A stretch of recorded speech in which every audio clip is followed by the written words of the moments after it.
Hello and welcome to another video. It's been a hot second. It's been a while. The last video I filmed was my June TBR. I was going to do my May wrap up the following week or a few days later. It is now the 22nd of June and here's my May wrap up.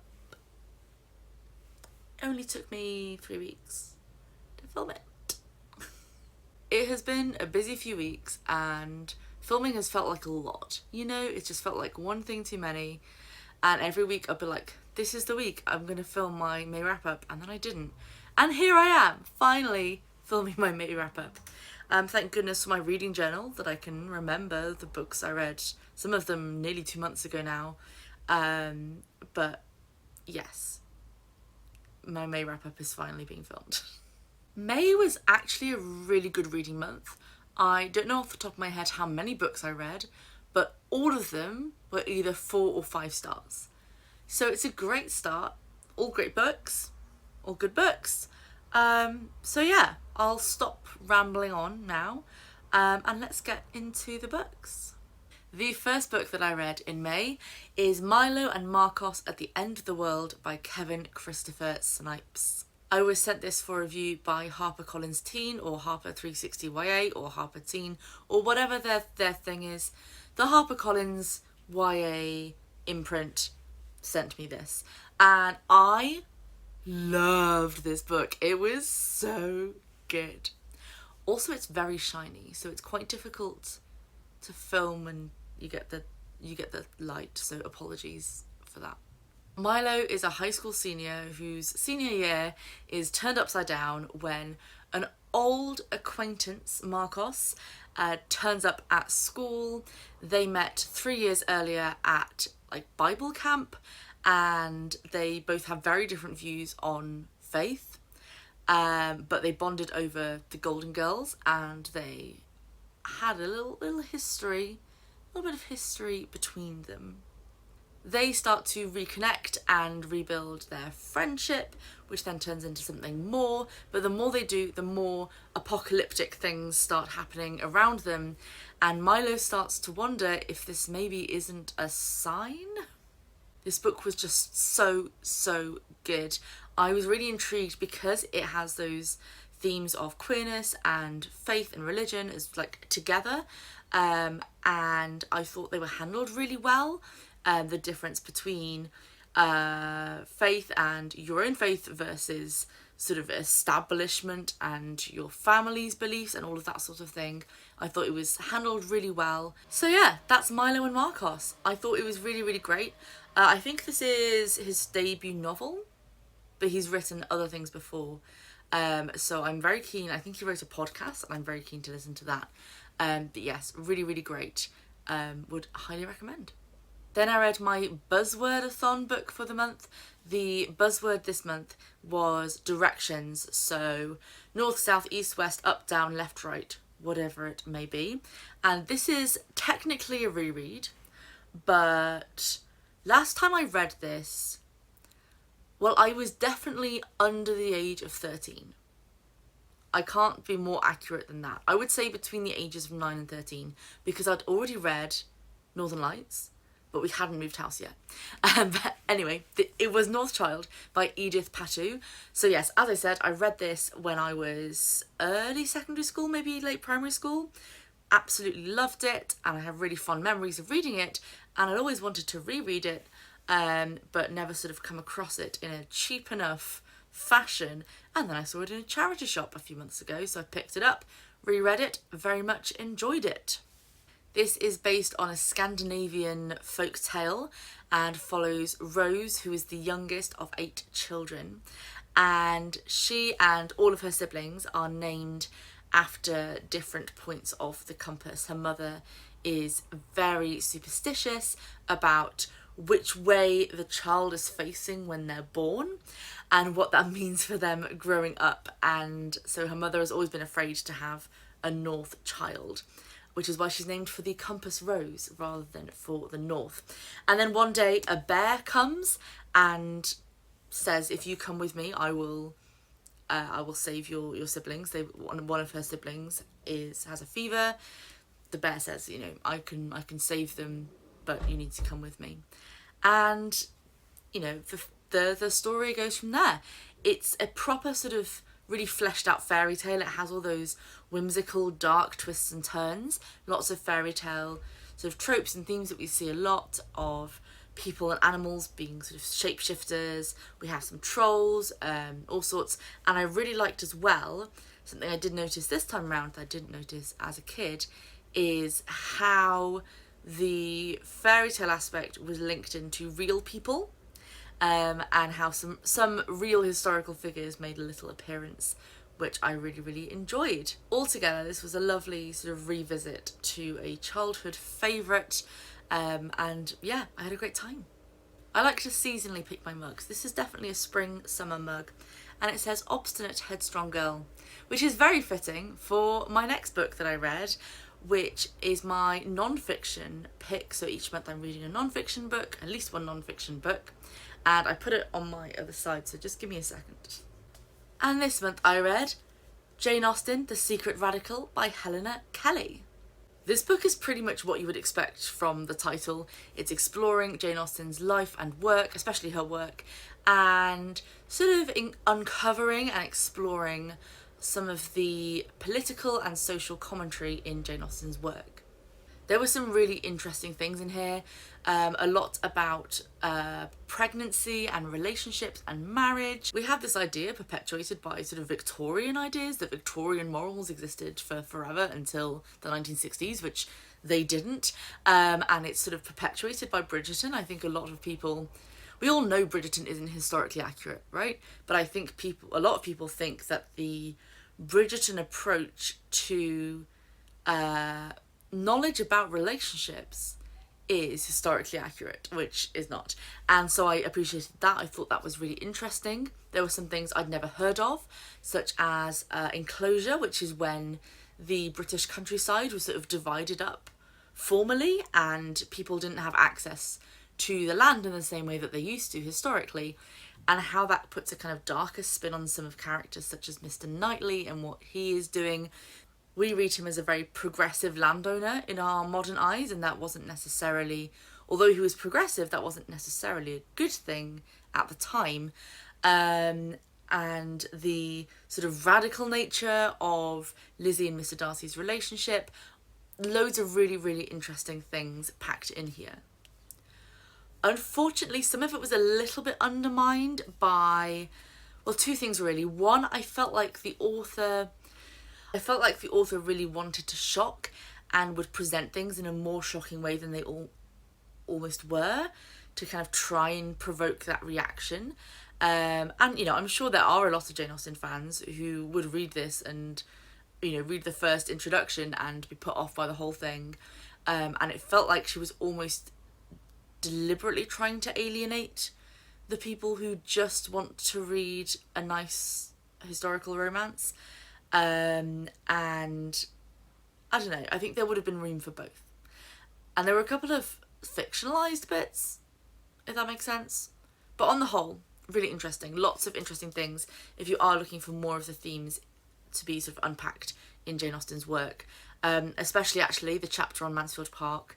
Mansfield Park is the most overtly politically aware of her novels, and this gave really good insight into a lot of that. So yeah. Staying with the Regency theme for a little bit, the next book I read was Her Duchess to Desire by Jane Walsh, which is a NetGalley book that I got. It's a historical romance. It's sapphic. What's not to love? This was great fun. It followed a duchess, as you can guess from the title, who was in a marriage of convenience with another gay man. So gay man, gay woman got married for convenience. And she has fallen out with her husband of convenience, and she wants to remodel his house so that he can't come and live in it.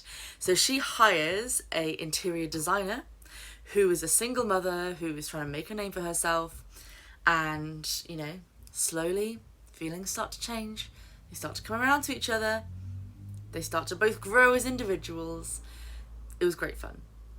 As great as the romance was, my favourite things about this book were actually the individual character arcs the two main characters went on, and also the sort of wider community depiction and the way the plot interwove with the wider queer community at the time. I thought that was a really nice touch, really expanded the world and the characters' stories. And also it was nice to read a romance, especially a Regency romance, with slightly older characters. Yeah, I thought that was a very unusual and something I think was good to read. Yet another arc. I had a lot to power through this month, and that is A Song of Silver and Gold by Melissa Caribbean, and it was great fun. Again, it was great fun. Pirates, mermaids, lesbians. Say no more if you like one or more of those things in a book. I mean, need I say anything else?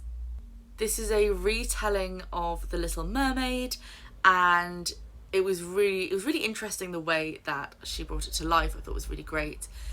So sirens and humans have this sort of ongoing war, and so one of the sirens becomes a human to get revenge on the pirate captain who killed her cousin, I believe. And the said pirate captain is also a secret princess and takes on the siren disguised as a human to her crew. And we all know what happens next. We all know what happens next. It was good fun. Some of the pacing was a little bit off, but I had a great time. I've said that for pretty much every book in this video, but I did. Then another review copy, I read Violet Reverie by Talbot Finch. This is historical fiction. It's Victorian, a little bit gothic, a little bit of romance, and Nathan is estranged from his family. He has been sent to live in their sort of summer home in the country for reasons that we don't get to know straight away. We know that he hears things that other people do not, that he can, when he plays his violin, he has an effect on people that they sometimes find quite unsettling. So he's been sort of sent away, and there's a new groundsman, Peter, who sees Nathan in a slightly different light, and Nathan sees him in a slightly different light. It was such a lovely read, this one. This was my favourite book of the month. It felt like I was reading this sweeping epic, but I read the whole thing in like 2 hours. It was a very short book, but it felt like it had this expansive look and view of the characters and the world.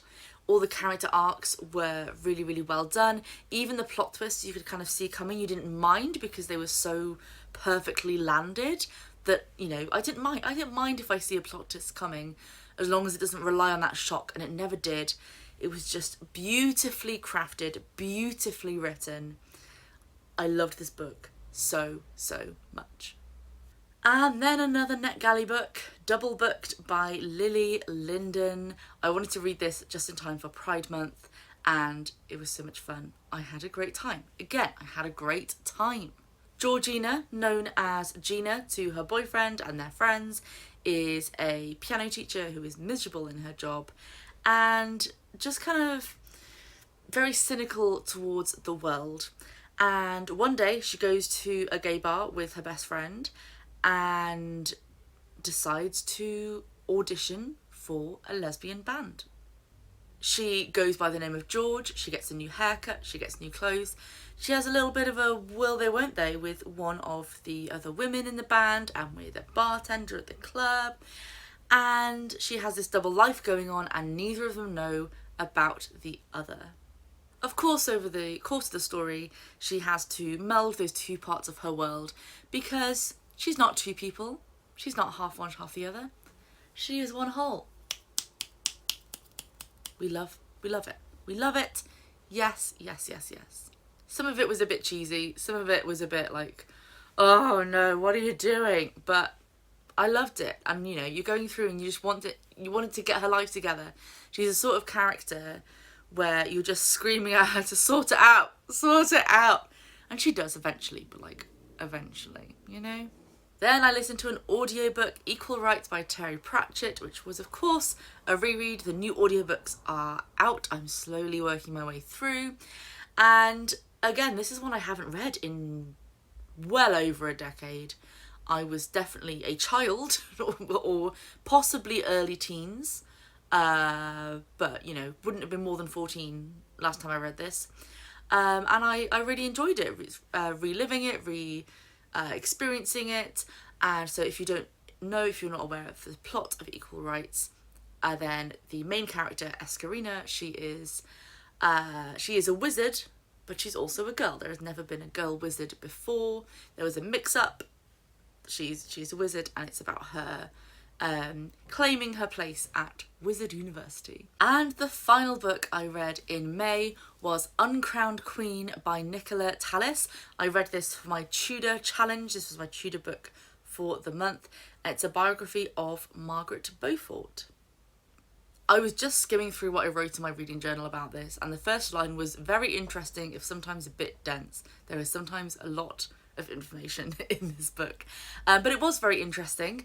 It was, although a lot of it was a biography of Margaret Beaufort, who was the mother of Henry VII, the first Tudor king, then it's also a sort of history of the Wars of the Roses and the politics at that time, because Margaret Beaufort was very much involved with a lot of the families and people who are at the centre of the Wars of the Roses, which is partly why she was in such a good place to kind of put her son on the throne, essentially. So it was much more of a wider picture with her at the centre rather than a kind of biography and look into her character or anything. But it was still really interesting and a good insight. There we go, I finally filmed it, my May wrap up. Let me know what you read in May or in the start of June, if, you know, because it's nearly the end of June. And I will see you next week. Next week, I'm going to hold myself to it. I'm going to do my July TBR. And then it'll be my June wrap up, and then we'll be back to, like, other things. So yeah, thanks very much for watching, and I'll see you next time. Ta-ra for now.